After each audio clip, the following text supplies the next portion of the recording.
Greetings, fellow humans, and welcome to Sam and Max Hit the Books. I'm Max. I'm Sam. And we're here today to discuss the comics that came out on the 25th of March in 2020.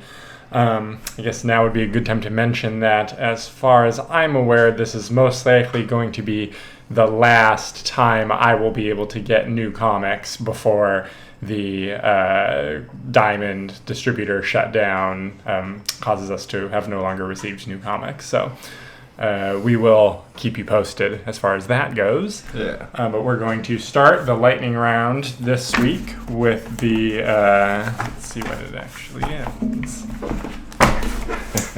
The sixth and final issue of Punisher Soviet by Garth Ennis and Jason Burrows.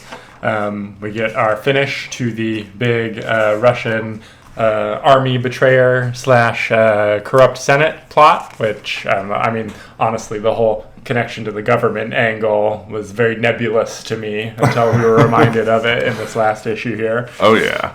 I do like that they left it an open question whether or not the girl survived. I was sure they were going to reveal one way or the other. Yeah, I like that too. But there's really only one thing to talk about in this issue, and that is the fact that Punisher makes the dude skin another dude. Yes, he does. Can't believe how much they show. Yeah, it's pretty gruesome. Of the skin. I can't believe Punisher had that dude skin a U.S. senator. Yeah, no, it's gruesome. It was, yes, it was very Garth Ennis-y at the end. And that ending where it's just Punisher having the first drink he's had since the 70s. And what did he learn from all this? Or what's the big message? And I just kind of knew how he felt. So Ennis. Yeah. So this series was pretty good, not even close to the best Ennis Punisher story I've ever read, but pretty enjoyable. Exactly. I'm going to give it a 6. I'd also give it a 6. Cool. Next up, we're talking about issue 2 of Wolverine. That's Benjamin Percy and Adam Kubert on the art. And yeah, so this it's a pretty alright issue. Wolverine is under hallucinogenics, as are some other people from those flower people. Right. Putting out the pollen. But he actually did kill those people. Right, because he's on the hallucinogenics. Right, At first he thinks it's a dream for a little while because they're like, that didn't happen. But yeah, it turned out he totally did. Yeah. And at the end of this, he kills some more people. He kills the guy who was getting set up as like the co-star for this arc. Yeah. Or at least he stabs the guy. We don't know for sure if he's dead. Although it's very careful to show us that he got the guy right through the heart. Man. Yeah, no, he seems dead. Yeah. And that's too bad. He was like friend. But the last picture is pretty funny. Wolverine's evil smile. While he's driving the boat. Yeah. Yeah, the art was definitely the highlight of the issue for me. That Adam Kubert, Wolverine wearing his real clothes. Yeah, agreed. Yeah. But, not a lot happened. Yeah, it's okay. Yeah, it's a 6. It's a 5 for me. All right. I liked it fine. Here's issue 6 of The Last God, which, I gotta be honest, I want to keep buying and reading. I don't know if it's worth continuing to review on the show at this point. I know what you mean. Like, at all. Because this is the kind of thing where I read it, I forget what most of happened in this issue, right away. If I were to read the whole thing, like book 1 from start to finish, right, I bet it would be a lot more enjoyable. That is exactly my review as well. I'm sure, sat down with the trade paperback of these issues, all together, I'd be in. Yeah. And I'm still in. Because it's good while you're reading it. This was the first time where I read the back matter, just because I was interested enough in this character who showed up at the end with the 2 hammers, Haxon. Yes, Haxon. So I did read, or Hakon, I'm sorry. But, so I did read, the 2 pages of prose they had on the back about Hakon the Shamed. So nice. I'm interested to see where that character ends up. This was a 6 for me. Yeah, it's a 6 for me as well. Next up, we got issue 1 of Transformers, The Terminator. There's no versus on there. There is no versus. It's, just Transformers. Transformers Terminator crossover. That's by David Moriarty, Tom Waltz, John Barber, and David Marriott and John Barber. Story and written.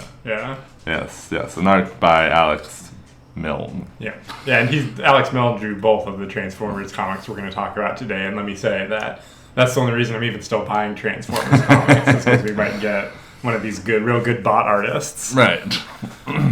Yeah. So the surprise for me in this one was mostly that we're mostly following the Terminator, and it is and he Arnold seems to be Terminator, the good guy. Yeah. Well, I mean, he's kind of the good guy because it's being set up as a Skynet versus the Decepticons story. Right, yes. I was wondering if any of the Autobots would show up, and they did it a little bit at the end, kind of. Right, because the Ark is barely waking up in, like, the style of the classic show. But, so the Autobots will be involved, but it does seem like in the future that the Terminator comes from. Skynet is the resistance against the Decepticon regime. Right, yeah, it seems that way. And Skynet is very much losing. It's a very fun angle, honestly. Yeah, so they send the T-800 back in time. And they let us know that it's the Arnold one, because they even have Sarah Connor mention that he has the German accent. Right. The Austrian accent. Yes. He immediately runs into Sarah Connor when he's stealing the dude's clothes, like they do. Right. And when he says, "Come with me if you want to live," it's because he's pointing a gun at her and threatening to kill her unless she comes with him. This issue, like, it's stupid. It is stupid, but it is pretty clever. It hits the right notes. Yeah. That's what saves it. Then, at the end with the Decepticons standing over the broken body of Optimus Prime and. No, just Optimus. Yeah, you got your Starscream, you got Soundwave, you got the Reflector trio, so it's going to be very much like the TV show cast. Yeah, exactly. But, that guy's smiling at the end as he switches over to his secondary protocol of kill as many of his Decepticons as possible. Pretty fun. I'm into it. Yeah. I'd give it a 7. I also will give it a 7. Yeah, funnily enough, like, you won't get this reference, but the Terminator in this reminds me a lot of Machine Man from Marvel Comics, and just his general hating flesh bags. His character. Cool. Flesh bags. I like that. And so, we're going to go right on to the 6th issue of Transformers Galaxies. That is by Kate Leth and Cohen Edenfield, with art by, once again, Alex Milne. Right. And this issue was fine. It was fine. It was cool to see a lot of these characters that I have toys of looking the way that they should look because, again, Alex Milne draws the characters good. Yeah. It does bother me a little that Cliff Junker's alt mode is just like a car from Earth that has, like, wings on it. Just call him Cliff Junker. I didn't mean to, but if I did, that's hilarious considering the B plot of this 2-issue arc is that no one can remember his name is Cliff Jumper. It's true. So it's fine. It's just a little help out the natives against the evil colonizers plot, which is fine because in this case the colonizers are very evil. Yeah, and does a good job. Good art. He takes out that dragon. I'm going to give this a 5. Yeah, it's a 5 for me too. Cool. But I do like Cliff Jumper as a character. Yeah, I wouldn't mind seeing him pop back up. Yeah. Next up is issue 3 of Quantum and Woody by Christopher Hastings and Ryan Brown. Yeah, so we find out a little bit more about Woody's lying in this one. Yeah, someone's sending him instructions. Right, and telling him places not to go that he then goes to. Yes, this plot is very back and forth and pretty enjoyable. Yeah. So they get sent to their old school in this one, or not sent. They're told not to stay away. go. Yeah. So they know that's where they gotta go. They become substitute teachers while they're there. And find out that there's a missing girl and some ghosts going on. Yeah, it's very Scooby-Doo-ish, the way that they play off the ghost elements of this. Yeah, that's true, especially the going green. Yeah, and saying, a ghost! Yeah, that is pretty enjoyable. Yeah, Ryan Brown is killing it. He's not the guy you would want drawing a serious book, but for superhero action. It's true. Weird stuff going on. It's fun. And yeah, the villain turns out to be the guidance counselor. He's crazy. He's got a big purple and green costume. I knew the second that he showed up in the earlier pages that he was the villain because he was trying to give that girl a creepy neck rub. Yeah, no, he was creepy as hell the whole time. Yeah, and he was like trying to commune with the dead. And seems like he was kind of succeeding with that. He was definitely succeeding. Just in a bad way. Yeah, but Quantum punches him to death. Straight to the moon. Straight to the moon. There's even a little RIP. And yeah, that's fun too. So another job well done for Quantum and Woody. Yeah, I'm excited to see where Woody's lies take them. Yeah, me too. What do you give 7. Oh, okay, 7? Yeah, you? Yeah, I'm also going to give it a 7. I liked it quite a bit. I'm enjoying the series a lot. Yeah, it's pretty good. All right. Next up, we've got Giant Size X-Men Nightcrawler by Jonathan Hickman and Alan Davis. And I'm really convinced that this story was just an excuse to give Alan Davis some work. He's a classic artist, especially for like X-Men stuff. And this issue is so much nothing. I couldn't believe it. It's true. It's so much nothing. Right. Nothing happens. It's some action. Yeah, and they get a mutant that you didn't know wasn't already on Krakoa. Right, exactly. The only revelation that matters to anything is that we find out that Warlock is still alive. He's like in Doug still, and is trying to keep the fact that he's there private. Yeah. So that's why this is an important quote-unquote issue. Yeah. The Xavier Mansion is overrun with bounty hunter bugs. It is nice to see the Xavier Mansion. Yeah. I do enjoy that they found peaceful solution after action sequence. True. That was nice. You know, the diplomacy and all that. But, yeah, 3. 4. All right. Next up, we're getting to the longer reviews. Yes, that was it for the lightning round. Yes. With X-Men by Jonathan Hickman and Lionel Francis Yu. This one's good. Yeah, this is the whole, we get all of it about these space bugs. Yeah. These alpha predator hive mind bugs. Yeah, the Brood. You remember the Brood? Remember the X-Men Sega Genesis game when you go to the Brood levels and these like alien brown bug creatures would come attack you? We know the Brood. They were in that game? Oh yeah. Oh, I love that game. Yeah, and but yeah, we get to see how like the Kree have been genetically engineering these king eggs to use the Brood as a weapon. Right. Yeah. Because the Brood are matriarchal normally, but they make the king and boom, overpower that, and they gain control. So that's pretty devastating if they can do it. Right. And it takes thousands of years, but they've been working on it for that long. And it's finally ready. It's finally ready. And somehow Brew already knows what a king egg is, even though it's kind of implied that this is the first one. It is kind of implied, yes. Yeah, but Sunspot. Kid Gladiator. Or no, Sunspot? Sunspot. Yeah, Sunspot. That's his name. Yeah, he stole it. We know that from the past, but yeah, he didn't keep it. Yeah, Kid Gladiator comes in with Gladiator, and they mess up some stuff.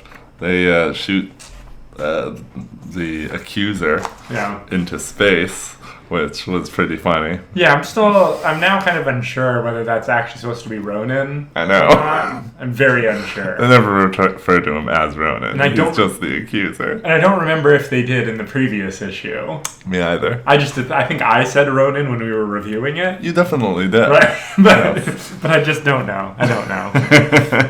Yeah, so there's that, but he's in space, and I assume Kree cannot live in the vacuum of space. Oh, Ronin the Accuser, or any Accuser, I assume, would be fine. Yeah, that's true. He's out there fine. He's high up. Yeah, but the whole, what's his name again? Brew. Yeah, Brew eating the king egg and getting control of the hive was hilarious. Yeah, that's very Hickman, of having the whole thing just be a setup for one character to end up with like a crazy power-up. Because he did that during the Avengers run where like he had Shang-Chi go on this mission, and at the end of it, there was like, they had the ability to create a whole army of Shang-Chis. Oh, wow. Nice. Yeah, very dope. Yeah, so I'd give this a 7. Yeah, I like it a lot. I'm giving it a 7 too. Next up, we've got the 1021st issue of Detective Comics by Peter Tomasi and Brad Walker. And this is continuing the Two-Face plot, which I am finding extremely choice, personally. Yeah, Two-Face, all that's pretty cool. They're definitely going with the long Halloween / the movie The Dark Knight version of Two-Face, where Batman and Gordon and Harvey Dent all teamed up to create like an alliance against crime before Harvey was scarred and became Two-Face. Right, and Two-Face is also a split personality that keeps things from his other self. Right, yeah, he is able to keep the fact that he knows that Batman is Bruce Wayne away from the Two-Face half. Yeah, that's interesting. So here's the thing, Two-Face is acting differently, right? Yeah. Did you notice the two panels that focused on the gunshot wound that's in his head? Oh, yeah, and definitely. when he started to go crazy again, it was bleeding from the gunshot wound? Yes, he was bleeding from the wound after the ejector seat. So that's definitely... Oh, you think it was him hitting the ejector seat that caused the bleeding from the wound? Well, that's what I His head on assumed it. at the time. That's interesting. I do wonder, because to me, like, the focusing on the blood coming out and focusing on the hole again was them trying to, like, forcefully indicate that Harvey got shot in the head with something, and that's why he's acting differently now. Well, I mean, how else will he have a gunshot wound in his head? So I definitely noticed the wound as well. Your point about him possibly having done it to himself, though, is damaging my theory. What did you think of Harvey's new named henchmen, Vice and Versa? I don't remember them. At the very beginning, he flips his coin, and he gets the unscarred side, and he's like, all right, Vice, lead your brethren onto the streets yes, and these two. go protect people, even though to them protecting people is just murdering gang members instead of, like, holding up innocence, which is what Versa, the guy who leads the scarred half of the gang, does, because there's, like, two gangs that do different things. Right, yeah, but what if they run into each other? They obviously don't like each other, because when Versa's coin comes up, Vice is like, fuck that, flip it again. Okay, yeah, they're interesting. I liked all of what's happening, and Brad Walker continues to just draw the hell out of it. I really enjoy, especially his Batman in motion. Always good. Yeah. I like it a lot. This is a 7. Yeah, I'd give it a 7 as well. Very enjoyable. Good Batman. Yes. Next up is issue 33 of Immortal Hulk by Al Ewing and Joe Bennett. We should also mention that this is legacy number, which means if you add up all of the runs that the characters ever had, you get this number, issue 750 of the Incredible Hulk. Is that what that is? Yes. That is awesome. That's why it's a double-size issue. Yes. And boy, did they pack a lot in here. So good. Yeah, so Bruce, he's going crazy. The and Monster Hulk. everybody knows it. The Monster Hulk on page 2. Yes, that is a scary Hulk. It is terrifying. I loved it. Yeah, man. Freaking. What's the penciler's name on this? Joe Bennett? Bennett. He's just Yeah. absolutely murdering it. Yes, he is. And especially because this issue especially feels a little bit more like it's back to that old horror comics vibe that we got used to in the early parts of this run. And Absolutely. it's been so good. And then there's also Inside Bruce Banner. Right, inside the Hulk world. Frankie. The Yeah, world drawn of by- Hulks, man. Drawn by Nick Pichara in a very different style from Bennett. Oh, yeah. And it is great. And I love this Hulk that has the super tiny head and super huge arms compared to the rest of his body. Yes. He is pretty funny. And Worldbreaker Hulk, man, he's real mighty. He's got Devil Hulk like locked down. Yeah. Worldbreaker Hulk has Devil Hulk locked up, never to be released. Treat him like a until- bitch. Yeah, it's a mess. Makes me wonder about Devil Hulk. But Devil Hulk is definitely a villain. Regular Hulk is so. the good Hulk. Well, yes, regular Hulk has made it quite clear in this one that he is Hulk, and Hulk is the strongest. Yes. Yes. Although Worldbreaker Hulk is damn strong. He is damn strong, but I think out in the real world, this Hulk is strongest. I mean, it's possible, but Worldbreaker cracks planets, and now he gets doomsday spikes out of his arm when he becomes that Hulk instead of just having the armor on. Oh, that is pretty damn good.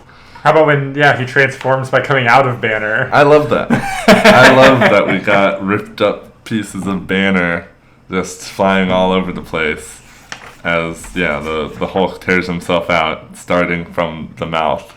Comes out through the mouth, just one big Hulk arm ripping out of Banner's mouth. It's great. Yeah, this is like some R-rated shit. Yeah. And this isn't even getting to what happens to Dario Agger. The Minotaur. Oh, yeah. Man, he gets messed up. Did you notice that this was meant to be a pull-out 4-page spread? Because Hulk's little hand starts on this side. Oh, yeah. Yeah, so I wonder if in the trade Even better than I paperback thought. you'll be able to pull that out and as like one long thing. Oh, yeah. That would be great. Yeah, it's dope. Yeah. And, what's his face? The White Hulk. Zemnu. Yeah, he gets taken down in one goddamn good punch. Oh, yeah. He takes Agger down, eats Agger up. He's turning Agger into one of his, like, Robo's zombie creations already. Yeah. And looking terrible. Man. And then, Hulk blowed him up. Yeah. It seemed like Hulk was just, one Hulk was maybe taken over by Zemnu's power, but then another Hulk just comes out and punches him right away. Yeah. Roadbreaker Hulk is going to break anything he punches. Yeah. Good stuff. And then the big twist, which is a huge twist. This what's this guy's name? Rick Jones. Rick Jones. Yeah, Rick Jones. Coming being evil. Yeah, he's not. Well, it's not even just that Rick Jones may not have even ever come back. It's that if we see on the last page reveal that the skin suit of Bruce Banner's father, which was the representation of like the evil devil villain, and who is talking right now, has been freaking the leader. I forgot about that. So and the leader has some sort of like control over the Green Door, and it's perhaps even this whole Green Door thing is some sort of crazy like illusion or something that leader has been pulling. I don't know. Maybe. I don't know, but I'm into it. Yeah. Easily the book of the week. It's cool. Yeah, it's a 9 for me. A 9. Ooh. Yeah. I can't really think of much wrong with it. That's the thing, exactly. And the fact that it's like a 90-degree turn from how the Rexon arc started. Right. Yeah. Okay, I'm with you. I'm giving it a 9 too. Well done. Yeah. So, we're going to finish off with the 8th and final issue of Batman, Curse of the White Knight by Sean Gordon Murphy. And, this was an interesting issue. It was. Because it kind of goes down exactly the way you expect it would. It's true, but I feel like there's a bit of a missed opportunity that I'll get to at the end. Okay, I'm interested. I do feel like Dick Grayson is a little bit wasted in this series. Like, I did enjoy the heartfelt moment they had, but it seems like from the previous series through this one, all Dick does is bitch about everything all the time. Well, he did run his car into Azrael. That was pretty badass. Like I said, I like this scene. Yeah, I know what you mean. I know what you mean. But come on, Nightwing, you're better than this. Yeah. Like, you can do more than this. Yeah. They do continue this weird, like, Batman and Harley like each other now, which does still bother me. Yeah, me too. But I did enjoy the ending rapier fight. Wait, is Joker dead? Joker is dead. Right. I never mind about my missed opportunity. Oh, well, yeah, because Murphy has even said online, like, if you see somebody die in one of my books, like, one of my rules is that I don't bring them back, ever. So, like, anybody who's dead is permanently dead 1,000%. Oh, man. Yeah. Anyways, back to this. Yeah, my missed opportunity is that the demon never actually showed up. Yeah, that's true. We only got a little Jason Blood, a little connection, but none of that. And I do enjoy the tease at the end of Jason showing up, and he looks like he's some kind of army ranger now. Yeah. And Batman saying that, like, oh, like, if you're going to keep me locked up, you got to go call Jason Todd and bring him in because he's the only guy who, like, even has a chance. And then Jason shows up and he's like, I'm not an idiot. I know that I couldn't keep you here if you really wanted to leave. What do you really want? I'm into it. Yeah. I'm fine. That's cool. Excuse me. But, like, now that we've got this whole book and all this stuff with Azrael and, like, looking back at the whole thing, not even close to the first White Knight. No, unfortunately not. Yeah, it's just, here's more stuff in this universe. Let's really push buttons and, like, push things in crazy directions and have high stakes. But I don't know if it's necessarily said anything interesting in the series the way that White Knight did. Right. So this issue might get a little dinged for the series overall in that way, which is why I'm giving it a 6. Yeah, it's a 6 for me as well. Yeah. Anything to add? No, for all those reasons. It just wasn't quite what White Knight was. Right. All right. Well, that was it. Thank you so much to everybody for listening. And hopefully we'll be back in the hopefully near future with more comic reviews. I'm going to try to make sure we have some new content on the channel for everybody at least once a week, whether or not we've got the comic reviews. So stay tuned for that. And I guess we'll talk to you guys soon. Oh, yeah. And if Joker wasn't dead, I was going to say the way that Batman should retire in those situations would be to get himself, turn himself in and get taken to Arkham, where he's like cellmates with the Joker, and that's just how it ends. Yeah, for Bruce Wayne. I would. That is a missed opportunity. Right. It is a deep missed opportunity. Yeah, somebody should do that someday.